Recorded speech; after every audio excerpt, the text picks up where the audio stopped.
ce qu'on voit dans les magazines ou sur les réseaux sociaux, ça influence ce qu'on est censé trouver beau. L'homme voit ces photos-là et il se dit, une belle femme, c'est une femme qui est comme ça. Il y aura des femmes qui vont travailler pour des IA. C'est-à-dire qu'elles seront pas, l'IA sera pas le propriétaire, mais sera le manager. Je scrollais sur Instagram, tous les contenus que je voyais m'enseignaient comment créer du contenu sur cette appli.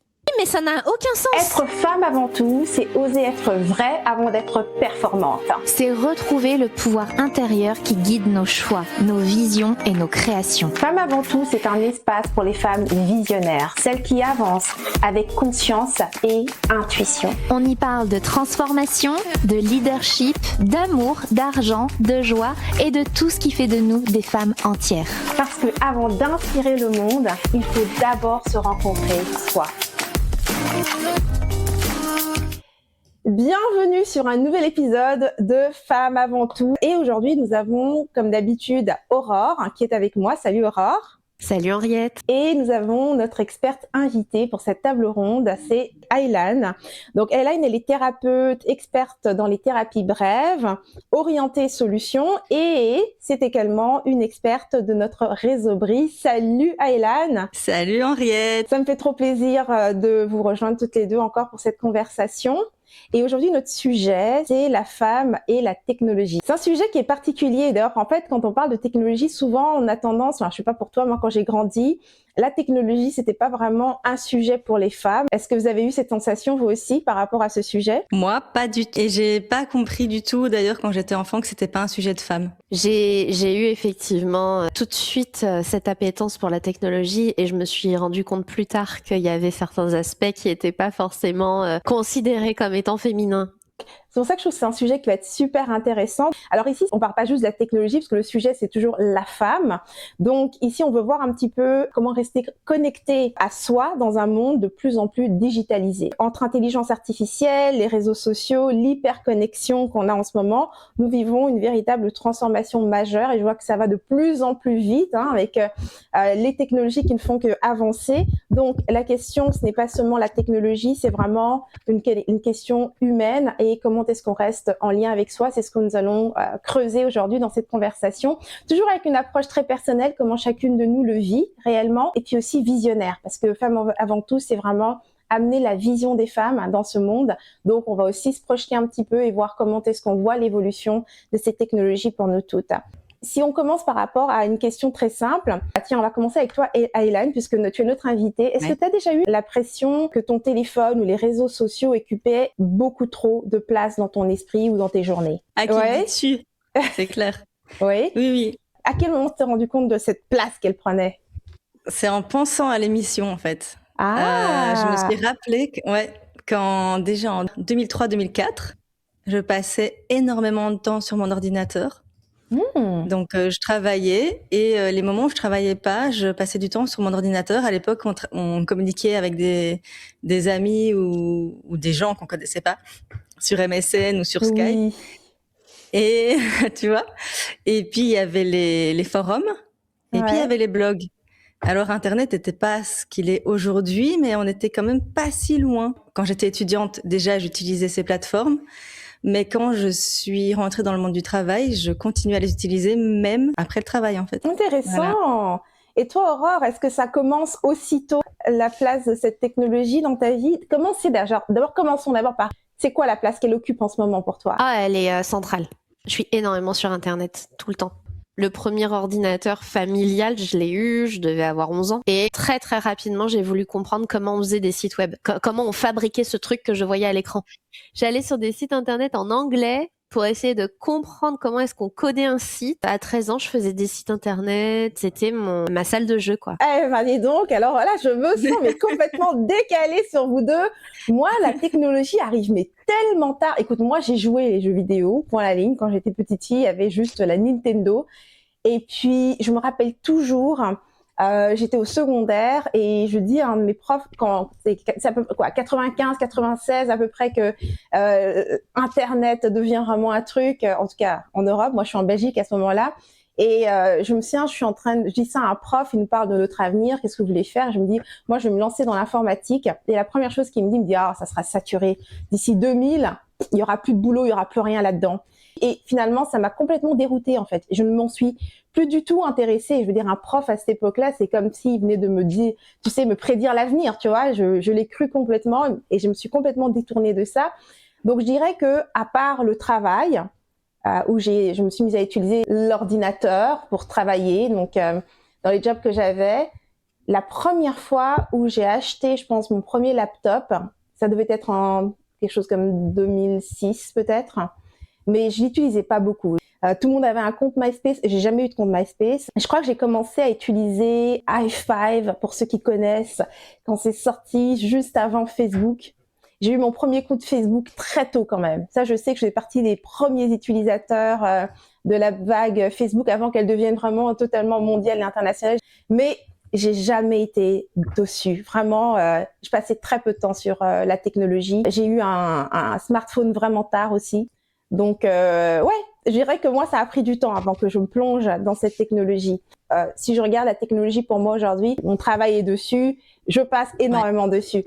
C'est quoi qui se passe dans le corps quand on passe autant de temps dans la technologie? Qu'est-ce que tu as remarqué, toi, Aylen, dans ton corps? Je remarque que c'est hyper mauvais pour mon corps, en fait, quand je passe trop de temps sur mon ordinateur ou sur les réseaux sociaux. Ma tête est un petit peu embrouillée, je sens que mon corps me fait mal. J'ai mes hanches qui se verrouillent parce que je suis assise, même si j'ai une super bonne chaise. En fait, ça suffit pas parce qu'en fait, il y a des moments où 12 heures par jour, c'est le temps qu'il faut travailler pour abattre le travail qu'il y a. Ouais. Et parfois, c'est même pas assez, mais juste le corps n'en peut plus. Donc, c'est la fatigue, c'est les maux de tête. Je me souviens, en 2020-2021, j'avais passé tellement de temps devant mon ordi que j'avais les yeux qui me faisaient mal en permanence. Et toi, Aurore, c'est quoi exactement que tu observes? Alors, je te dirais que déjà, la position statique prolongée, c'est une catastrophe pour le corps. Et moi, je l'ai vraiment senti l'année dernière quand il a fallu que j'aille faire du kiné parce que j'avais plein de douleurs et la kiné finalement m'a dit toutes les douleurs que tu as, c'est uniquement parce que t'as plus de muscles. Oh là là. Ouais. Et c'est normal quand on fait un travail de bureau qui nous pousse à être constamment assis devant un écran. Ouais. Et puis après, il y a une deuxième chose parce que je trouve que tu sais, l'impact sur le corps, moi j'ai l'impression que ça dépend beaucoup du type de tâche que tu es en train de faire sur l'ordinateur, en tout cas, ou sur l'écran. Ouais. C'est-à-dire que par exemple, quand je suis en train de créer ou de travailler ou d'être en visioconférence ou d'enregistrer le podcast comme on fait là, tu vois, ça va pas avoir le même impact, j'ai l'impression, sur mon cerveau que par exemple si je suis en train de juste scroller sur les réseaux sociaux. Tu vois, il y a une vraie différence, je trouve, entre créer avec la technologie vs s'abrutir avec la technologie. Là, je sens que j'ai mal aux yeux, que j'arrive plus à réfléchir, que tu vois. Et ça, c'est pas des choses que je ressens quand je suis en train de créer avec la technologie. T'as vraiment mis le doigt dessus. Ouais. Donc, parlons justement un petit peu de solutions, même si c'est pas ici, le but de ces conversations, c'est pas spécialement de donner des trucs aux gens, mais de vraiment d'avoir ces conversations. Mais tant qu'à faire, c'est une réalité. Qu'est-ce que toi t'as découvert qui peut aider Aylen par rapport à justement cette posture devant un ordi pendant des heures et des heures? J'ai découvert le bureau debout. Alors j'ai un rêve un jour, c'est d'avoir mon bureau debout avec un tapis de marche en dessous. Ah, d'accord. Ça, j'aimerais beaucoup. Et sinon, j'utilisais beaucoup de l'IA pour faire du copywriting. Ou j'utilisais beaucoup l'IA tout court pour écrire. Je me suis rendu compte que ma tête, parfois, fonctionnait quand même beaucoup mieux qu'une IA. Alors que l'IA est hyper efficace pour me donner une masse de choses rapides pour donner des idées, par exemple. Mais moi, j'ai acheté ce truc-là. C'est une tablette, en fait, où t'as pas Internet. C'est pour écrire et tu peux lire. Et en fait, maintenant, je reviens au bouquin, donc je télécharge des bouquins, j'annote, j'écris. Et en fait, je mets mes appareils sur ne pas déranger. Et en fait, ça me permet d'avoir une concentration qui dure plus de 5 minutes 30. Parce que, en fait, quand t'as ton téléphone, t'as une notif. Soit c'est ton agenda, soit c'est un WhatsApp, soit t'as mis un réveil pour prendre ton fer ou ta vitamine B, ou j'en sais rien. Et t'as toujours une notif. Retourner en fait à l'écriture à la main et à la lecture, pas sur un écran mais avec un effet papier, ça m'a rendu mon efficacité. Et maintenant en fait, je mets toutes les tâches qui sont des tâches, par exemple faire la liste des courses, le menu de la semaine. cuisiner. Je compte ça dans mon temps de travail parce que sans manger sainement, sans cuisiner, je ne peux pas tourner comme mon ordi. Si je ne le charge pas, je peux pas fonctionner. La prochaine chose que je mets comme quelque chose d'essentiel, c'est ma session de sport. Et là, pour l'instant, ça fait longtemps que je l'ai pas mise en tant que chose essentielle. Et donc, tu vois, comme Aurore disait tout à l'heure, tu te ramollis et tu perds tes muscles. Si je fais pas de pilates, en fait, je commence à avoir mal au lombaire. Voilà. Totalement. Donc vraiment, ça c'est, je dirais, un impact vraiment clair de la technologie aujourd'hui sur notre corps. C'est que faut vraiment prendre soin de notre corps parce que cette technologie nous amène à être souvent statique, en fait, à ne pas bouger. Si je te demande maintenant l'impact au niveau de l'inconscient, puisque toi tu travailles quand même en hypnose, au niveau de l'inconscient, qu'est-ce que ça donne cette hyper connexion? C'est par rapport à moi, mon activité. Mon activité actuellement, c'est améliorer un tunnel de vente, créer des suites d'emails, enfin voilà, tout le tout team que vous connaissez bien. Mais ton inconscient, c'est une éponge. Donc en fait, tu n'as plus que ça dans ta tête. Tu te réveilles la nuit pour aller faire pipi. Tu te dis ma phrase d'accroche, faudrait peut-être mieux la faire comme ça.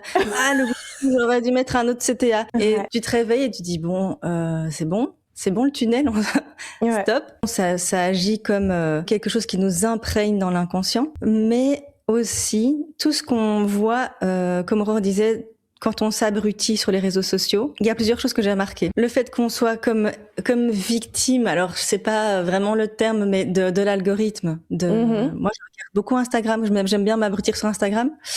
Enfin non, j'aime pas, mais c'est ce que je fais parfois. C'est ce que je fais. T'inquiète, on comprend, je crois. Et je vois qu'en fait, je suis en train de me faire laver le cerveau par l'algorithme. Évidemment, ça imprègne ton inconscient. Et ce que l'algorithme te met sous la dent, c'est ce que ton inconscient te resserre après. Dans cet aspect-là, ça peut jouer sur la confiance et l'estime de soi. Tu vois, les choses se mettent en réaction chez toi. Si j'ai un peu arrêté de scroller sur un truc, je vais avoir plein de choses dans le même... Dans le même et ça, c'est particulier, j'ai retrouvé, de Instagram, parce que moi, je regarde les différentes plateformes parce que je suis dessus. Instagram, c'est vraiment sur l'instant. Peu importe sur quoi tu vas traîner un peu plus trop longtemps, d'un seul coup, il te nourrit uniquement de ce truc. T'as l'impression, en fait, le monde entier ne parle que de ça en ce moment. Mais oui, la deuxième chose que je voulais dire, c'est que tu me parlais donc de l'inconscient, et moi, ce que je vois, c'est que sur les générations en dessous de nous, enfin, je sais pas quel âge vous avez, mais moi, je suis dans la quarantaine, je vois que les personnes qui ont 10 bonnes années de moins que moi, voire plus, sont hyper impactées. Genre, j'ai appris le sens de il ou elle m'a lâché un vu. Tu vois? What? Il m'a lâché un vu. Tu connais ça? Non. Non? C'est quoi? T'as une copine qui t'envoie un message. Elle voit que t'as lu son message. Mais tu lui réponds pas tout de suite. Et elle voit que tu lui réponds pas tout de suite. Et en gros, si tu lui réponds pas dans les 5 minutes, elle va dire putain, Henriette, elle m'a lâché un vu. Ça veut dire, t'as vu son message, tu l'as regardé. Vous connaissez ça ou pas? Oui, moi je connais. Mais du coup, j'ai 36 ans, donc... Voilà. Et j'adore parce que moi, j'ai appris il m'a lâché un vu. Et t'es là, mais en fait, l'impact que cette petite appareil a sur toi, c'est incroyable. Non, il t'a pas lâché un vu, elle t'a pas lâché un vu. C'est juste que la personne, elle a pas le temps de te répondre. Et donc, il y a ce truc dont il parle dans Mind Valley, il y a une formation qui parle de ça, cette réalité alternative que les gens ne sont plus capables d'avoir, de se dire, la personne en face de moi a une autre réalité que la mienne. Ça, je le vois chez les plus jeunes, en fait, beaucoup. Et après, bon, évidemment, j'imagine que ça passe parce qu'on se rend compte que non, la personne nous a pas lâché un vu, tout va bien. Mais ça fait naître, en fait, beaucoup de choses. Tu vois, les pranks et tout ça, on rend des trucs comme OK, mais qui sont pas du tout OK, parce qu'en fait, ça va être drôle dans une vidéo et c'est horrible, ça va en dehors de tout consentement de la personne qu'on prank, etc. Mais on le fait parce que ça va faire des vues. Et ça, je trouve ça complètement incroyable. Voilà. Donc incroyable, on est vraiment dans cette réalité des vues. Tu sais, il y a toujours eu quelque part une certaine réalité virtuelle dans laquelle on vivait, mais maintenant c'est comme si on a matérialisé cette réalité virtuelle. C'est-à-dire qu'elle devient réelle au-delà de notre imagination. Ça, on vit à l'intérieur. Mais voyons voir ce que ça a comme impact sur notre mental maintenant. Est-ce que les réseaux sociaux influencent la manière dont les femmes se perçoivent? T'es sûre que c'est une question ou c'est plutôt une affirmation? Je pense que ça a amplifié un phénomène qui existait déjà avant. Comme je vous disais, moi, dès l'instant que j'ai eu un ordinateur entre les mains, je l'ai perçu comme un outil de création. Ouais. Donc, je faisais des sites internet très jeunes, mais je faisais aussi de la retouche d'images très jeune. Et donc, en fait, très jeune, je me suis aperçue de ce qu'on pouvait faire à un corps avec Photoshop. Et donc, assez rapidement, j'ai commencé à avoir conscience que les images qu'on voyait dans les magazines, dans les publicités, sur les affiches, c'était pas des vraies images. Je me rendais bien compte que l'image de la femme véhiculée par les médias d'une manière générale était faussée. Je voyais bien que les personnes qui n'avaient pas cette appétence pour la technologie et l'image ne se rendaient pas compte. Et mes amis autour de moi, je voyais bien que elles prenaient ces images comme des vrais modèles. Ouais. Il y a quelque chose qui m'avait vraiment marqué en cours d'histoire de l'art. On avait étudié une affiche 4x3 du parfum Dior J'adore. Ouais. Et c'était une affiche où on voyait la mannequin de profil et notre professeur d'histoire de l'art nous a expliqué que en fonction des pays, la taille de sa poitrine a été modifiée par rapport aux standards de beauté du pays. Et pour moi, les réseaux sociaux, c'est simplement quelque chose qui a amplifié ce phénomène parce qu'en fait, on est bombardé 100 fois, 1000 fois plus d'images retouchées. Même avant les réseaux sociaux, quand on voyait les affiches où on avait des belles femmes, etc., en fait, l'homme voit ces photos-là et il se dit « Ah, en fait, une belle femme, c'est une femme qui est comme ça. » ou comme ça. Ce qu'on voit dans les magazines ou sur les réseaux sociaux, ça influence ce on est censé trouver beau ou bien. Moi, j'ai été vraiment beaucoup exotisée. Je suis eurasienne. J'ai été beaucoup exotisée et je ne m'en suis pas rendu compte avant mes 32, 33 ans. Donc, les gens me trouvaient mignonne ou belle ou sexy parce que je suis asiatique. Et en fait, le premier truc que les mecs me disaient en m'abordant, c'était « Pareil que les Asiates ont la peau douce, est-ce que c'est vrai ?» et tout ça. Seigneur Dieu. Et donc, oui, voilà. Et donc, il y a vraiment, tu vois, la technologie, les réseaux sociaux, et il y a tout le rayonnement que ça peut avoir chez les gens. Et ce que ça peut renvoyer chez quelqu'un qui ne regarde même pas les réseaux sociaux. Donc en fait, comme tu disais tout à l'heure, ça rend vraiment réel. Un monde virtuel va vraiment rendre notre monde matériel réel, même pour quelqu'un qui n'est pas sur les réseaux sociaux. Totalement. Alors dis-moi un petit peu pour l'impact que ça a finalement, malgré cette influence, malgré le fait que justement, moi aussi j'aime m'abrutir sur Instagram de temps en temps. Est-ce que c'est facile, est-ce que c'est possible de décrocher, de ne pas se laisser complètement happer par cette réalité? Est-ce qu'on peut quand même choisir de ne pas participer? Est-ce que c'est possible? Moi, je le pense. Moi, je le crois, ouais. Oui, je pense aussi. Moi, c'est pour cette raison que j'ai supprimé TikTok, tu vois. Parce que tout à l'heure, on parlait de l'algorithme Instagram qui va très rapidement te proposer des choses parce que tu as regardé une vidéo. TikTok, c'est encore pire. Rapidement, j'ai compris que je pouvais avoir un certain contrôle sur ma consommation de contenu sur Instagram, mais que TikTok, j'y arriverais pas. Comme si l'application arrivait à immédiatement identifier les choses qui allaient m'impacter émotionnellement. Et donc, tu sais, tu es hypnotisé, même si c'est quelque chose qui te rend triste, tu vois, mais il a compris que ça allait te faire rester. J'ai vraiment une anecdote par rapport à ça. En fait, j'ai vraiment vécu ce truc et je me suis dit, c'est comme ça que se sentent toutes ces personnes qui créent du contenu. Parce que tu peux voir que certaines personnes, la raison pour laquelle leur compte fonctionne, c'est qu'elles sont littéralement dans leur compte, tu vois, dans le sens où elles savent ce qui est dit dans leur communauté, elles sont dans cette conversation. Et ça, je l'ai ressenti il y a quelques semaines. J'avais commencé donc un cours de danse. Et bon, tu sais bien comment c'est le relationnel, une nouvelle communauté.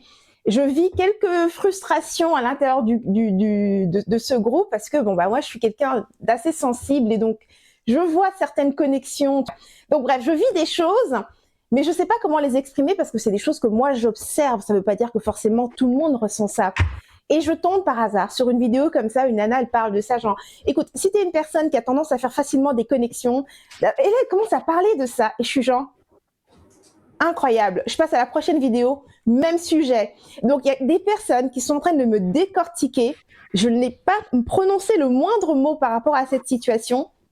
Je me souviens, mon mari est revenu à la maison, je lui ai passé 1h30 là-dessus, et je lui ai dit, Chérie, je me sens mais tellement validée en ce moment. Et là, j'étais là, c'est exactement pourquoi ces personnes utilisent à ce point les réseaux, parce que peu importe ton côté, tu sais, on est très sur, moi j'adore, hein, le côté t'es une personne unique et tout ce que tu veux, mais là en ce moment, chacun est validé par rapport à la moindre différence, la moindre petite chose, et il n'y a pas une question de qui a raison, qui a tort, c'est simplement, peu importe ce que toi tu vois, ce que tu ressens, il existe des gens là-dedans et l'algorithme va les trouver pour toi et va les mettre sur ton chemin. Et là, d'un seul coup, tu te sens validé, tu fais partie de quelque chose. Alors, voyons voir. Est-ce que vous pensez que c'est une bonne chose, ce sentiment d'appartenance qui peut venir justement de ces réseaux sociaux? Ou est-ce que c'est totalement, en fait, artificiel? Ça peut être une bonne chose et ça peut être une mauvaise chose. Ça peut être une bonne chose quand, par exemple, t'es un ado et que t'es paumé et que t'es différent et que peut-être, j'invente, mais t'es homosexuel, mais tu veux pas le dire, ou t'as des symptômes de ADHD, HP ou n'importe quoi, et que ou d'autisme, et que tu vois des gens qui nomment ce que tu ressentais profondément à l'intérieur de toi. Et ça, je pense que ça peut être libérateur. Mais il y a quand même quelque chose que moi j'aime pas trop, c'est, mais par exemple, je vais parler du ADHD, c'est TDAH, ça se dit en français. Donc c'est tout ce qui est des troubles de l'attention et de l'hyperactivité. Bon, clairement, moi j'avais ça quand j'étais petite, et en fait, j'ai découvert que ça existait. Et j'ai lu un bouquin là-dessus, tu vois, donc tu lis un bouquin. Et puis, si tu as besoin, tu peux aller voir un professionnel qui va t'aider. Mais t'écoutes pas les 3000 millions de conseils de gens qui pensent mieux savoir que la psy qui fait ça depuis 15 ans et qui s'y connaît très très bien. Non, pour moi, tu fais les choses dans l'ordre.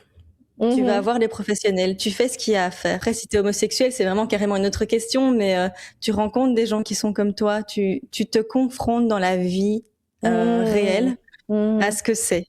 Ouais.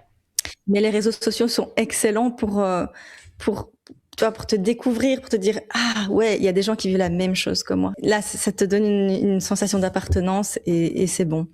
Mais après, il commence à y avoir un petit problème quand tu commences à avoir de l'orgueil parce que tu as une différence, handicap. Moi, clairement, je sais que j'ai un ou deux petits handicaps, mais je pense qu'il faut pas commencer à se glorifier là-dessus. Tu vois, quand tu disais, je voyais des posts où voilà, je suis unique, etc. Ouais, tu es unique et tu es merveilleuse et tout le monde l'est. C'est différent. Je crois que c'est ça qui manque exactement. Et tout le monde l'est. Du coup, une question. Tiens, toi, Aurore, dis-moi un petit peu. Est-ce que tu crois que c'est possible d'être authentique dans les médias sociaux, vu que justement tu l'utilises toi pour travailler aussi. On l'utilise toutes d'ailleurs. Oui, je le vois. Là, on est en train de mettre le pied dans un retour à un usage des réseaux sociaux et d'Internet beaucoup plus brut et beaucoup moins maîtrisé. On est en train de revenir à ça. Je le vois. Et c'est normal, c'est parce qu'on est tellement allé dans l'extrême de je produis un contenu qui est ultra carré, clean, que maintenant il y a la tendance inverse avec des personnes qui juste ont un truc qui leur traverse la tête et hop, elles se filment, et quelque chose de beaucoup plus brut et beaucoup plus spontané. Donc oui, je pense que c'est possible d'avoir de l'authenticité. Mais la limite que je mets à ça, c'est que tu peux être autant authentique sur les réseaux sociaux que tu peux l'être face à un public. Tu pourras jamais être autant authentique que quand tu es tout seul chez toi en pyjama le dimanche soir. Exactement. Il y a une performance. Franchement, moi, je dois avouer que c'est pas super évident, tu vois, même en restant soi, on reste influencé par l'algorithme et les vues et le retour, finalement, de ce qu'on obtient par rapport à notre audience. Moi, personnellement, comment je le perçois, comment je le vis, par rapport à la technologie, c'est que j'ajoute à l'intelligence artificielle, et je dirais que quand elle est arrivée, elle était surprenante, impressionnante, tout ce elle pouvait te sortir tout ce dont tu avais besoin. N'importe quelle connaissance, elle te les sortait comme ça. Mais après un moment de l'avoir utilisée, je me suis rendu compte que un peu comme tu disais, Hélène, que tu penses mieux en fait que l'intelligence artificielle. C'est-à-dire que elle a cette capacité à te donner toujours des données, disons entre guillemets, justes, c'est-à-dire qui font du sens, logique. Elle est très logique.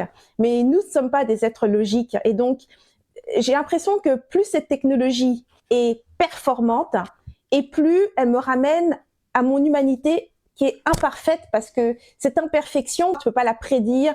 Et ça me fait encore plus apprécier tout ce qui est pas bien fait, pas correct, parce que tu te rends compte que c'est ça le génie en fait, c'est de sortir ce truc de toi qui était imprévisible, tu vois. Et ça, Nous, on est la technologie, on est intuitive, on est ça. émotive. Ouais. Et moi, je suis persuadée que l'avenir de l'IA, c'est d'arriver à faire des choses imparfaitement magnifiques, parce qu'en fait, c'est ce qu'on aime. Quand on regarde les réseaux sociaux et qu'on voit toutes ces nouvelles publications d'IA qui sont très bien faites, en fait, c'est tellement bien fait que ça nous fait chier. Mais c'est intéressant, parce que ce que tu dis là, je me souviens, j'avais été à un vernissage et c'était considéré comme un très très bon designer graphique. Et j'y vais, et toute cette présentation qu'il y avait, c'est d'abord c'était à une époque où il y avait déjà tous ces ordinateurs AutoCAD et tout ce que tu veux, ok, il y avait déjà tout ça là. Mais lui, il faisait tout à la main. Et en plus de ça, tout ce qu'il faisait comme projet, on aurait pensé pratiquement que ça avait été griffonné par un enfant. C'était considéré en fait un très grand designer graphique. Et aujourd'hui, je peux voir que depuis ce moment où j'ai fait ces vernissages et que j'ai vu ces différents types de design, de création, c'est comme des vagues. Tu vois, là, c'est l'IA qui fait des choses parfaites. Mais il y a eu un moment où nous, en tant qu'êtres humains, nous utilisions de toute façon la technologie ou même la manière dont on créait. On voulait que ça ait l'air super parfait, tu sais. Puis il y a des moments où on veut pas de cette perfection, on veut revenir à quelque chose de brut, de moins travaillé. Et c'est comme une vague à chaque fois, on dirait. On dit qu'on va vers un extrême et puis ensuite on est ennuyé, on s'ennuie et on revient vers la base. De toute façon, même au niveau de la mode, on le sait, il y a des styles qui reviennent. En ce moment, la mode revient aux années 90 et puis à chaque fois, c'est ça. On glorifie quelque chose et puis après ça devient de la merde, ça devient plus tendance et on veut aller à l'inverse à chaque fois. Projetons-nous justement, puisqu'on est là justement à parler de tendance et allons dans cette vision. Si je te demande, toi Aurore justement, qui a commencé aussi très jeune avec la technologie, à quoi ressemblera la relation des femmes à la technologie dans 20 ans? Comment tu la vois, cette relation à la technologie? Je pense que dans 20 ans, on va beaucoup mieux comprendre la technologie qu'on la comprend aujourd'hui, en fait. Ouais. Aujourd'hui, c'est vraiment comme si c'était quelque chose d'obscur, réservé aux initiés. Et on le voit, nous, on utilise, tu vois, Hélène, tu parlais de la publicité, tu parlais des tunnels de vente, etc. Quand on est entrepreneur, si on n'a pas appris à développer les compétences de tout ce qui est business en ligne, tout ça, c'est obscur, tu vois. Et même, je vois les personnes qui se lancent en business et qui se disent, bon, bah, il va falloir que je crée mon premier compte Instagram. Rien que le fait de poster un carrousel ou une story, si tu l'as jamais fait, si tu as toujours été consommateur mais pas créateur de contenu, en fait, c'est un monde à part entière que tu découvres, tu vois. Et moi, je pense sincèrement que dans 20 ans, tout ça sera beaucoup plus connu de tout un chacun, en fait, que toutes les femmes comprendront ce qu'il y a dessous, en fait. Ça fera tellement partie de notre quotidien et même de ce qu'on apprendra à l'école. Que du coup, il y aura plus cette espèce de voile qui donne la sensation que tout ceci est magique ou réservé à une espèce de sachant. Je pense que ça va aussi dépendre de l'évolution du féminisme. Il y a, comme tu disais, hein, on parle qu'on est unique, etc. Et on voit quand même, parfois je tombe sur des vidéos un peu masculinistes ou des trucs du genre, et je me dis, là, parfois j'ai l'impression qu'on est dans une espèce de guerre où il y a plein de micro-clans. Et je pense que la relation de la femme à la technologie dans 20 ans, c'est pas facile à dire parce que ça dépend de quelle sera la condition de la femme dans 20 ans. Moi, sérieusement, au niveau de la technologie et la femme dans 20 ans, ok, je pense que le sujet, bien évidemment, ici on parle des femmes, et je veux vraiment l'étendre à l'humain.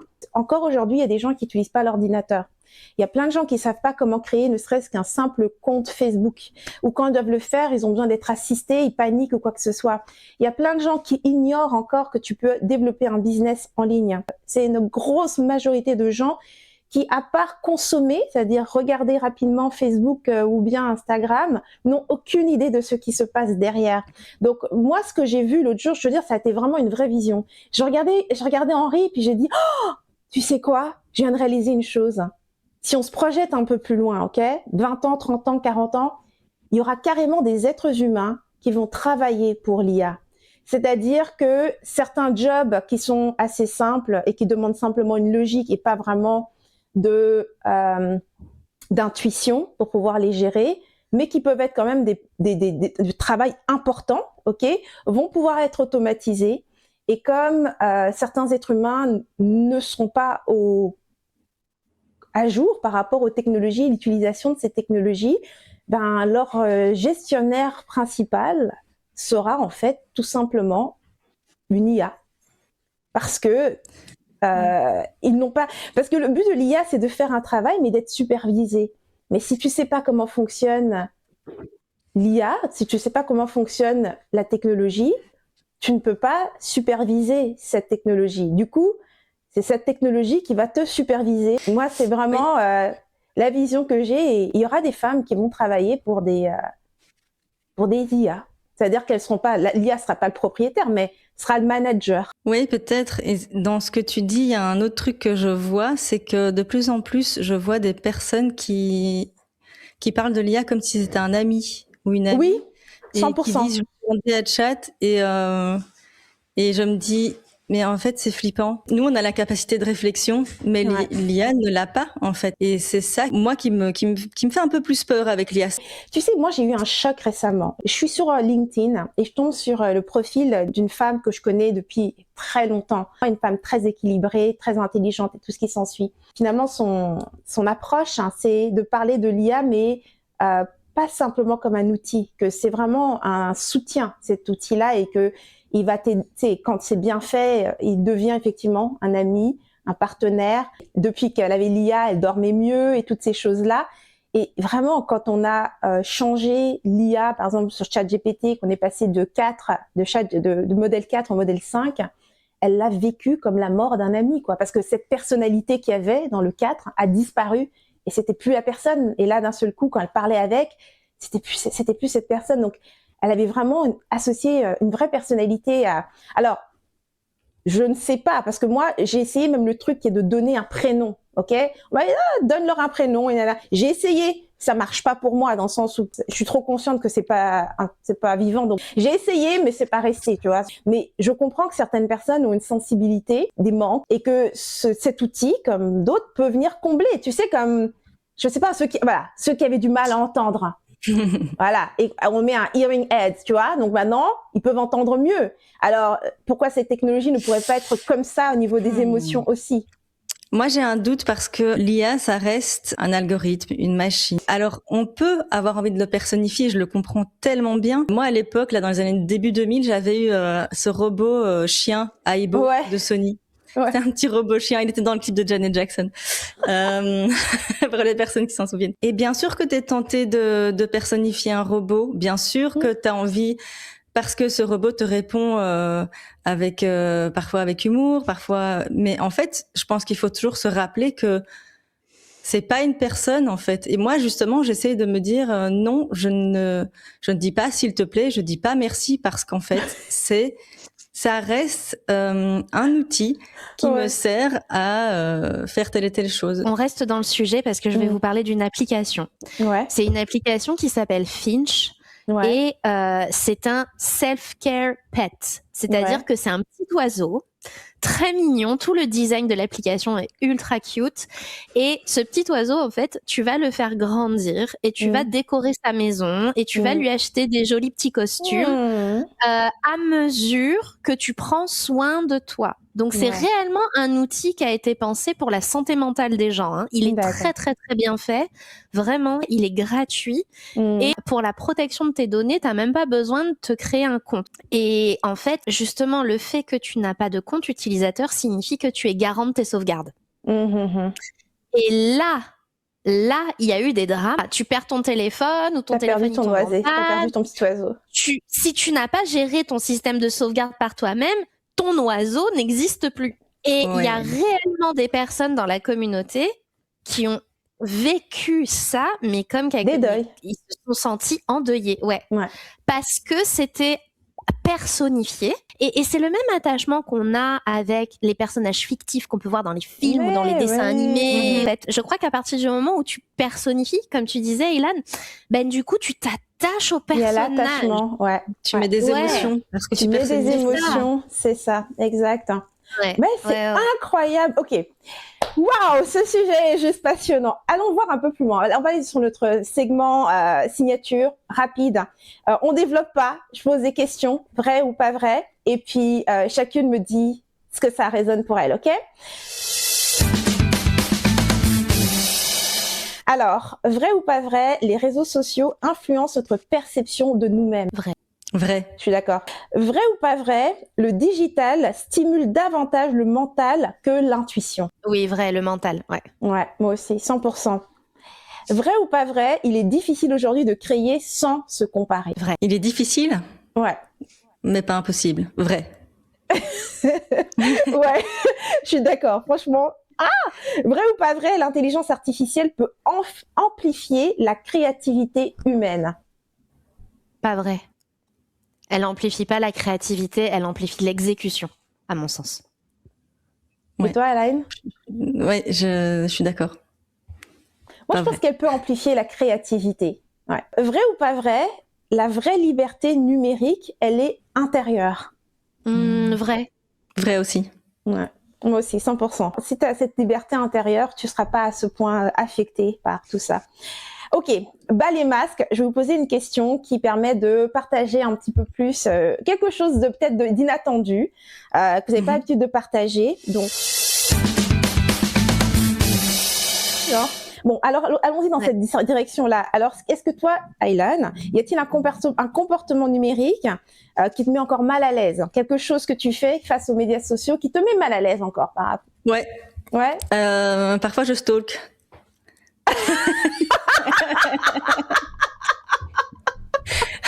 C'est pas bien, mais non, c'est pas bien.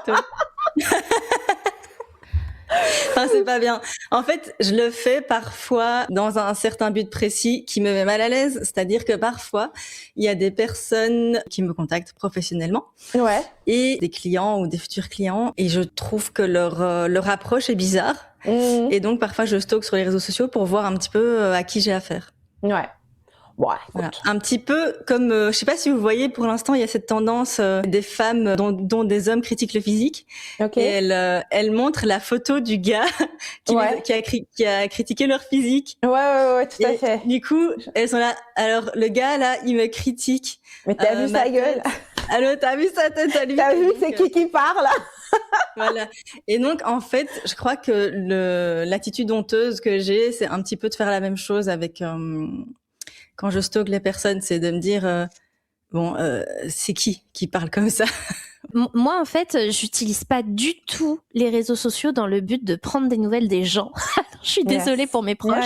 Enfin, c'est malheureux, mais mon premier réflexe, c'est d'aller voir des trucs de gens que je connais pas. À part ça, je te dirais que, tu vois, l'autre jour, à un moment donné, je me suis retrouvée dans une boucle que j'ai trouvée totalement absurde. Je scrollais sur Instagram. Là, d'un seul coup, j'ai réalisé que j'étais en train de scroller sur une application et que tous les contenus que je voyais m'enseignaient comment créer du contenu sur cette appli. Ah ouais. Et je me suis dit, mais ça n'a aucun sens. Ouais. Ça n'a absolument aucun sens. Ouais. Et il y a ce truc, tu vois, obsessionnel, dont je suis pas méga fière et qui m'a pas mal freinée justement dans ma démarche de création. Ce truc obsessionnel d'essayer, tu sais, de craquer le code. Moi, je te dirais que le malaise que j'ai, c'est d'être vraiment consciente, genre que des fois, je décide, mais vraiment consciemment, je prends mon téléphone et je dis, allez, c'est parti.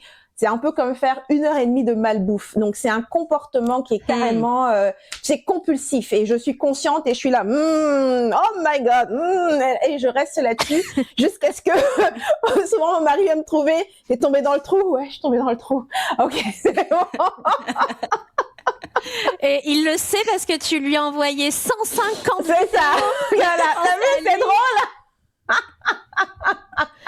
drôle. Ouais, mais je le fais aussi, ça. Ok, terminons avec une phrase qui va clôturer tout ça pour venir un petit peu nous mettre dans... une phrase qui clôture en fait notre état de pensée par rapport à ce rôle entre la femme et la technologie. Donc, dans un monde digitalisé, rester connecté à soi signifie 3 petits points. Signifie se rappeler en fait de prendre des moments pour se connecter à son soi interne. Là, le truc qu'on appelle highest self, tu vois, se connecter à ça en fait. Qu'est-ce que ma highest self, mon moi supérieur ferait dans tel cas. En fait, pour moi, c'est vraiment garder cette connexion à son soi supérieur. Qu'est-ce que mon supérieur vibre, qu'est-ce qui se passe par rapport à tel truc. Voilà, qu'est-ce qu'elle sait que je ne sais pas encore. Aurore, si tu dois compléter la phrase, dans un monde digitalisé, rester connecté à soi signifie pour toi? Signifie garder sa souveraineté. C'est-à-dire quand tu utilises la technologie, tu le fais en conscience. Ouais. Tu le fais en sachant aussi quels sont les pièges et tu sais garder ton focus et pour pas tomber dedans, tu vois. Et aussi te rappeler que garder ta souveraineté, c'est te rappeler que c'est des outils. Ouais, tout à fait. Ouais. Moi, si je dois compléter cette phrase, ça serait dans un monde digitalisé, rester connecté à soi signifie simplement rester humaine. Je trouve que cette technologie, elle amplifie les choses. Hein. Ça me fait encore plus chérir le côté humain, nos imperfections et voilà, comme j'en rigole quand je tombe dans le trou Instagram ou ce genre de choses. C'est pas plus grave que ça tant que tu es consciente que c'est pas genre je peux pas, qu'est-ce qui se passe et puis tu stresses et puis ça a remplacé ta notion de la réalité en fait. Je crois que c'est ça en fait, c'est quand cette technologie remplace ta notion de la réalité que pour moi elle n'est plus à mon service, elle est devenue un problème. Super, mesdames, j'ai adoré cette conversation, elle était passionnante. Et d'ailleurs, pour toi qui nous écoutes, termine aussi la phrase dans les commentaires. Dans un monde digitalisé, rester connecté à soi signifie... Dis-le nous dans les commentaires ce que ça signifie pour toi. On adorerait savoir quelle est ta vision des choses. Merci à Elaine d'avoir accepté notre invitation pour cette conversation, cette table ronde. Merci à vous deux. C'était très très chouette. Et je trouvais que vos points de vue étaient super intéressants. Donc ça élargit en fait ma conscience aussi de vous avoir parlé. Ah, merci de nous dire. Et merci Aurore, c'est toujours une joie comme d'habitude. Merci à vous deux. Et oui, c'est un vrai élargissement de la conscience aussi, ouais, complètement. Exactement, c'est pour ça qu'on fait ça. Donc, merci à celles qui nous écoutent. Et puis, on se reverra dans un prochain épisode de Femmes avant tout. Merci d'avoir partagé ce moment avec nous. Si cette conversation t'a touché, abonne-toi, partage et laisse-nous un mot. Et pour rejoindre la communauté Femmes avant tout et recevoir notre newsletter, tous les liens sont juste en dessous. Continue d'explorer la femme visionnaire que tu es. Parce qu'avant d'inspirer le monde, il faut d'abord se rencontrer soi.